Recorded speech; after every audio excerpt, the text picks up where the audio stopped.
Cristo nos ha dicho lo suficiente para que sepamos que el infierno es un lugar que hay que evitar. Jesús lo describió como un lugar de oscuridad, de agonía, de separación de Dios. Y lo consideraba tan terrible que habló de ello extensamente, tanto a las multitudes como a sus discípulos. ¿Y por qué lo hizo, hermanos? Sencillo. Él quiere que tú y yo evitemos ir a ese lugar. Él quiere que tú entiendas que habrá un día de juicio. Y Él no quiere verte allí porque ese lugar no fue preparado para los seres humanos, fue preparado para Satanás y sus ángeles. Cada vez que un ministro se para detrás de un púlpito para predicar el tema más impopular que cualquier ministro puede elegir, es el tema del infierno. Sin embargo, la Biblia tiene casi tanto que decir respecto a este tema como cualquier otro tema que se pueda encontrar en ella. Por eso no podemos ignorarlo, aunque incomode a la gente. Ahora, si ustedes se ponen a pensar, la palabra infierno se utiliza en miles de conversaciones de cientos de maneras diferentes cada día. Algunas personas utilizan la palabra infierno para maldecir, otros la utilizan para describir sus vidas. Esa expresión, estoy viviendo un infierno. Una vez recibí una carta de un alcohólico que decía que estaba viviendo un infierno. Una mujer me escribió que solo llevaba 2 años de casada, pero que su casa ya era en la tierra un infierno. Quizás muchos podrían decirlo otra vez. Sin embargo, dentro de la iglesia, la doctrina del infierno no solo es impopular, sino que está casi olvidada. Y cuando hojeamos algunos libros en la biblioteca, descubrimos que no se habla mucho del infierno. No hay muchos sermones sobre ese tema en los últimos años. Y como casi no se predica, parece que hoy en día poca gente cree en el infierno. Varios ministros me han dicho que nunca han predicado un solo tema sobre el infierno. Y sin embargo, cuando leemos el Nuevo Testamento, podemos encontrar una y otra vez referencias directas a este tema. Y la mayoría de ellas las hace Jesucristo mismo. Tal vez porque algunas personas asocian el infierno con una especie de teología anticuada, en la que el diablo es representado como una criatura de color rojo profundo, con un tenedor, con pezuñas, con cuernos. Quizás por eso no puede imaginar que alguien pueda tomar ese tema en serio. Pero yo quiero recordarles con toda seriedad de mi alma que la misma Biblia nos habla del amor de Dios, de las bellezas del cielo, pero también nos habla del juicio y del infierno. Nos muestra a un Dios lleno de amor, lleno de compasión, lleno de gracia, pero también un Dios de juicio. Un Dios que ha preparado un castigo eterno para Satanás y sus ángeles y aquellos que no le quieran recibir. Ahora, solo hay una persona calificada y que tiene la autoridad para hablar de la vida futura, y esa persona es Jesucristo. Lea en el Nuevo Testamento algunas de las declaraciones que Cristo hizo sobre este lugar llamado infierno. Él dijo: no teman a los que matan el cuerpo, pero no pueden matar el alma. Teman más bien a aquel que puede destruir el alma y el cuerpo en el infierno. Eso lo podemos encontrar en Mateo 10:28.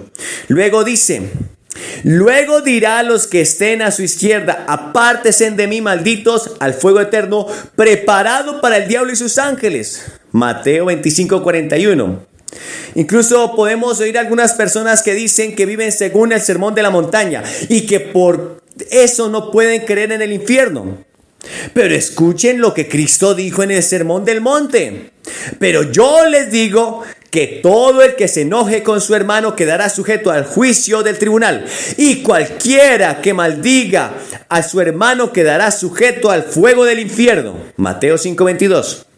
Ahora, hay muchas palabras similares que salieron de los labios de nuestro Señor, en las que enfatizaba el hecho de que la gente debía evitar el infierno a toda costa. A toda costa. Hay 4 palabras que se han traducido como infierno en nuestras Biblias. Una palabra que se tradujo en el Antiguo Testamento para referirse al infierno era la palabra Seol. y se traduce varias veces como infierno y significa un estado invisible, un inframundo tenebroso. Y estas palabras siempre se asocian con el dolor, la tristeza, la destrucción. Son usadas en conexión con la palabra Seol. Ustedes podrán recordar que Jacob dijo cuando le trajeron la túnica de José manchada de sangre, dijo: descenderán mis canas con dolor al Seol. La segunda palabra es Hades, que se traduce del griego y se utiliza 10 veces en el Nuevo Testamento. Significa básicamente lo mismo que la palabra hebrea Seol en el Antiguo Testamento. El juicio y el sufrimiento siempre están relacionados con ellas. La tercera palabra es Tartarus, usada una sola vez en 2 de Pedro 2:4, donde dice que los ángeles desobedientes son arrojados al Tartarus. Indica un lugar de juicio, como una prisión o un calabozo donde hay una intensa oscuridad. La cuarta palabra es Gehenna, utilizada 12 veces en el Nuevo Testamento y traducida con frecuencia como infierno. Gehenna es la transliteración griega del valle de Himón. Y es la palabra que Jesús utilizó para referirse a ese mismo valle, un lugar a las afueras de Jerusalén en aquel tiempo, donde la basura y los escombros ardían continuamente. Ahora, nadie puede leer la Biblia sin reconocer que la paga del pecado es la muerte, Romanos 6:23. Nadie puede leer la Biblia ni siquiera casualmente sin darse cuenta de que se acerca un día de juicio, de ajuste de cuentas. Nadie puede leer la Biblia sin reconocer que existe un infierno. Ahora, es cierto que nosotros creamos nuestros infiernos terrenales a partir de las pasiones, el egoísmo, el pecado que inundan nuestras vidas. Siempre hay material de sobra para fabricar un infierno en la tierra. Y muchos de nosotros hemos creado uno del que no podemos salir. Sin embargo, la Biblia indica no solo que puede haber un infierno de nuestra propia fabricación en la tierra, sino que hay un infierno en el futuro, hacia el que se dirigen todos los que rechazan a Cristo. Muchas personas se preguntan: ¿por qué esa doctrina que parece tan irrelevante debería ser traída a nuestra atención, a colación? ¿Por qué deberíamos prestarle tanta atención? ¿Por qué debería ser importante hoy en día para nosotros? Bueno, en primer lugar, quiero que pongan atención a esto. En primer lugar, deberíamos huir del infierno debido a las advertencias que Dios hace al respecto. Nuestro Padre no pierde el tiempo en palabrería. Él hace que cada palabra cuente, y haremos bien en prestar atención a sus amorosas advertencias. Su palabra dice: Dios no perdonó a los ángeles cuando pecaron, sino que arrojó al abismo, metiéndolos en tenebrosas cavernas y reservándolos para el juicio. Tampoco perdonó al mundo antiguo cuando mandó un diluvio sobre los impíos, aunque protegió a 8 personas, incluyendo a Noé, predicador de la justicia. Todo esto demuestra que el Señor sabe librar de la prueba a los que viven como Dios quiere y reservar a los impíos para el castigo del día del juicio. En segundo lugar, debemos evitar el infierno por la forma en que Cristo se refirió a él. Lo llamó castigo eterno, lo llamó tinieblas de afuera, lo llamó lugar donde habrá llanto y rechinar de dientes. Lo llamó horno encendido, Mateo 13:42. Lo llamó el fuego eterno preparado para el diablo y sus ángeles, Mateo 25:41. Lo llamó un lugar donde el gusano de ellos no muere y el fuego no se apaga, Marcos 9:44. También lo describió como un lugar donde tenemos conciencia y el uso de nuestras facultades en la historia de Lázaro, Lucas 16:19-31, que muchos creen que es una parábola, pero en realidad fue una historia que Cristo relató. Cristo dijo que en el Hades el rico levantó los ojos y vio de lejos a Lázaro. Y el rico estaba en agonía y en tormento. Tenía la facultad de hablar, escuchen. Así que alzó la voz y lo llamó: Padre Abraham, ten compasión de mí, manda a Lázaro que moje la punta de su dedo en agua y me refresque la lengua, porque estoy sufriendo mucho en este fuego. Lucas 16:24. También tenía recuerdos, porque dijo: entonces te ruego, Padre, que mandes a Lázaro a la casa de mi padre, para que advierta a mis 5 hermanos y no vengan ellos también a este lugar de tormento. Lucas 16:27-28. Estas son palabras de Jesús, no son mías. Yo no intento explicarlas, solo estoy diciendo lo que Jesús dice acerca del infierno.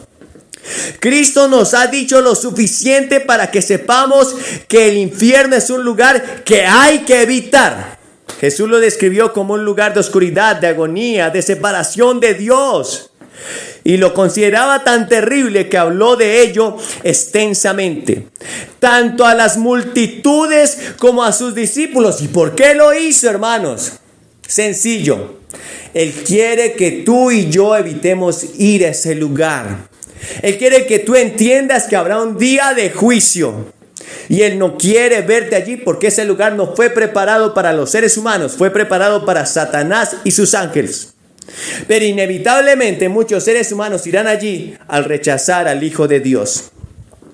Le dijo a los hombres que huyeran de ella, que se arrancaran si fuera posible un ojo, si era necesario, antes de tener que ir a ese lugar tan terrible. Él dijo: y si tu ojo te hace pecar, sácalo más bien de ti, porque mejor te va a alentar tuerto en el reino de Dios que ser arrojado con los 2 ojos al infierno. Marcos 9:47. Jesús utilizó todas las palabras descriptivas a su alcance para advertir a la gente que huyera de la ira de Dios, que caerá sobre los pecadores que rechacen el plan de salvación de Dios. En tercer lugar, ¿por qué deberíamos evitar el infierno? Bueno, debemos evitar el infierno por el costo que Dios pagó para salvarnos de él. El cielo no habría sacrificado a su príncipe real. Dios no habría dado a su único hijo.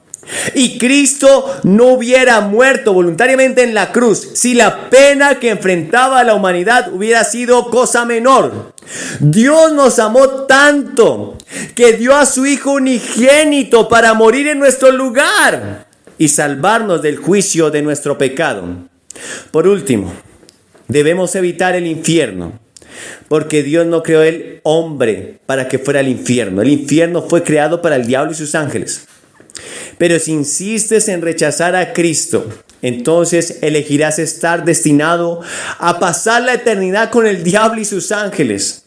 El infierno consiste esencialmente en la separación de Dios. Es la segunda muerte, que se describe como el destierro de la presencia de todo lo que es alegre, de todo lo que es bueno, de todo lo que es justo y feliz, ya que estos elementos solo existen por la misericordia y la bendición de Dios.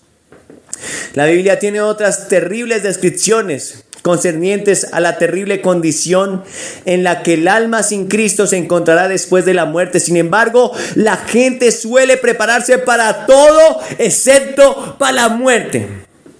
Nos preparamos para la educación y no está mal. Nos preparamos para los negocios y está muy bien. Nos preparamos para nuestras carreras.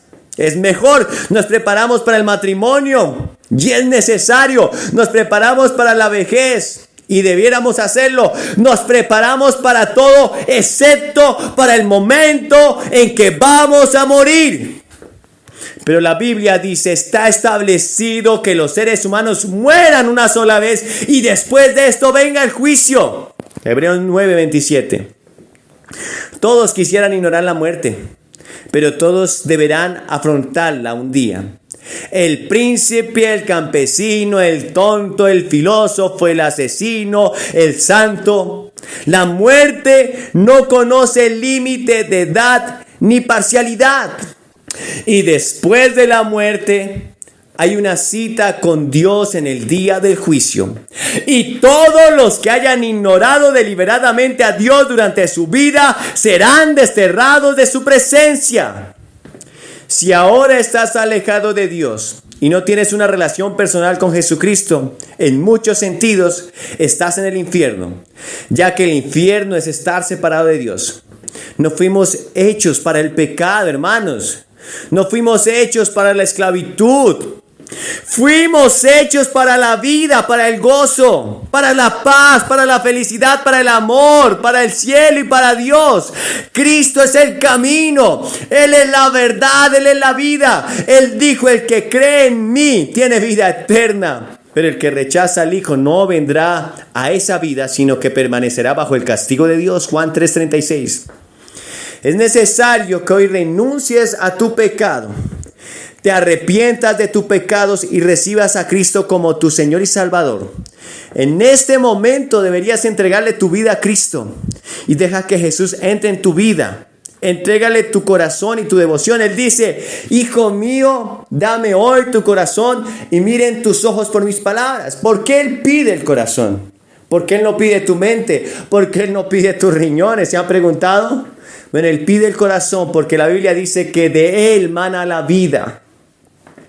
De lo profundo del corazón salen los malos pensamientos, los homicidios, salen las malas palabras, salen las guerras. Él está pidiendo tu corazón, Él quiere reinar en tu corazón. Entrégale hoy tu corazón a Cristo y pasa de muerte a vida. Luego debes arrepentirte, porque sin arrepentimiento de pecados tampoco habrá el perdón.